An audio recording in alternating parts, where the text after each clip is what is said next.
Small Business Month, so we are going to speak to a few small business owners about the current challenges they face with American tariffs. Let's welcome right now Martin Richards, owner of Imperial Productions and Distribution. Thanks for joining us today. Hi, good afternoon. What does Imperial Production do? What do you produce? Well, I design architectural products and we ship them all over the world, from domes to columns to many of the things that you're seeing behind me, fireplace mantles and the like, and we ship to the United States as well as to Europe. Okay, how much do you ship to the U.S.? Are they a large customer base for you? It is substantial. The type of products that we sell are really not available in the U.S. and we're specified by architects, and due to the Canadian dollar, we have a good price point. So that's a big advantage. And also the specialties of the products that we've got are far surpassing what they have available in the United States. So how have tariffs affected your export business?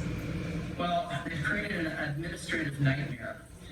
The forms that one has to fill out, the CUSMA form, the certificate of origin, and also commercial invoices, been standard for the last 25 years that I've been doing. And obviously when USMCA came in, there was a couple of changes on the form. It wasn't a big deal.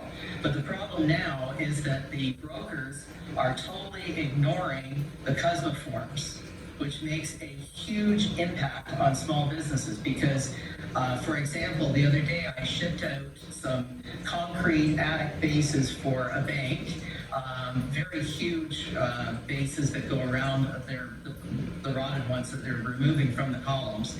The problem is that I pre-send all of the paperwork, the broker gets it, they approve it, everything goes through, and then 3 weeks later, I'm getting a bill for $7,000 to $10,000 worth of duty that should not have been charged. So basically, they're ignoring the CUSMA. So who do you take that up with? How do you fight that? The problem is that you take it up with the broker. So they do have a tax disputes email. You can't call them because they've got thousands of these things. And you just hope that time doesn't run out and they dismiss the refusal. So we've escalated to the federal government to try and get some help on these. I've got 10 files currently that are substantial. Other ones, it's not worth fighting because it takes so much time. So hopefully the federal government will respond and they will give direction as to how we can fight these things. So any idea of how much it's costing? You said you have 10 that you're fighting right now. I'm up to about $20,000 in unjustified duties. Okay, so what are you hoping Auto will do? What can they do? They can actually network with U.S. Customs to say why did the broker charge duty on this particular item when Imperial Productions has all the correct paperwork, everything is filled out properly, and it was pre-cleared, it was on the truck, on the package, and it was provided to the trucking company who provides it to the broker. So it's got 3 paths to get through to pre-clearance before it goes through into the U.S. Customs. The problem is that they're taking the CUSMA form and they're just going like this and ripping it. So in other words, they're able to get the products through at a quicker speed without filling out the paperwork that they have to do. Interesting. Okay, are there other business owners in the same boat as you? Do you know?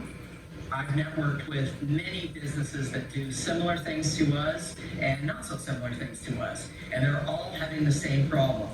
All of a sudden, they're getting these bills in the post, and all of the correct paperwork is being done. These are professionals that have been, working on the CUSMA trade, for the last 6-7 years. I mean, they're well seasoned in what they're doing. But it is the brokers that are creating this additional barrier to trade before it even gets to U.S. Customs. Maybe they're overwhelmed, but some of these cases that I'm dealing with were way before the de minimis was removed, which is the $800, under $800, it could go through U.S. Customs as an informal entry. So, of course, now all of them, regardless, even if it's a $26 item, has to have a formal entry into the United States. It's a huge amount of paperwork. Are you optimistic at all about a speedy resolution to this? You know, I don't care. I ship stuff to Europe. They have a VAT tax. We send all the paperwork when we send them to Europe. If I send it in the States and that's their country and this is the way they want to do it, I have no problem with that. What I have a problem with is that you have an agreement between 3 countries that say if the items are 100% made in those countries, there should be or will not be duty. And this agreement is being broken by the frontline brokers that are supposed to be working for me. Because I send my stuff to my broker, and my broker is supposed to get the products through if it's justified. And in our case, I have all the supporting documentation. I have all the bills from various suppliers that have made up that component that is being shipped, and it's all 100% Canadian. Martin, Richard, I gotta leave it there. I hear your frustration. I'm sure, as you mentioned, there are so many others in that same boat. Good luck in pushing this through. Martin, Richard. Okay. I'm up, Blue. Sorry, Martin, owner of Imperial Productions and Distribution. Thanks for that. Quick recap of where we landed on the day.